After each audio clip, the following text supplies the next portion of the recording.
So if we're looking at something like Intel, we want to make a prediction and say, okay, I think it's going to go up. Maybe I want to get into some options. I'm going to get into some calls.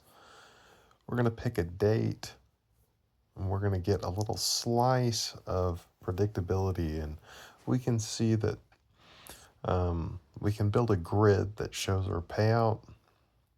Well, but it's only one slice. And if you imagine kind of a projector mapping of all those expiration dates, this is also Intel.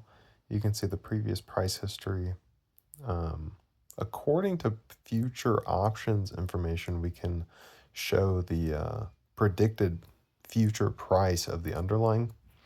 And then what we can do is if we zoom in here, we can rotate this and see the contract. So you might be familiar with the shape of the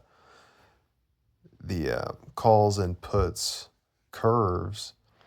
And then we're mapping that. We can also calculate kind of the fair market price for each one of these contracts based on um, the previous information of the asset.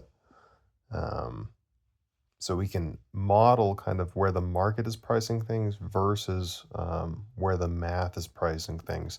And this gives us an interesting difference to zoom in and kind of explore this mountain range and say, whoa, well, here's a lot of activity kind of branching over to the side. So if we zoom in and check it out, we can see what's going on. So this is Intel. So check this out. If we go and check out TSM, so this is one of my plays right now. I'm expecting it to go to 0. Okay. It showed up tilted. Let me regenerate this.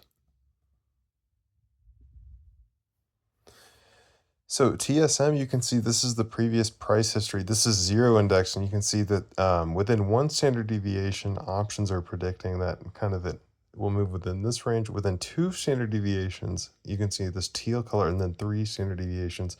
Within 3 standard deviations, some people are predicting TSM to go to 0, and I am one of those people.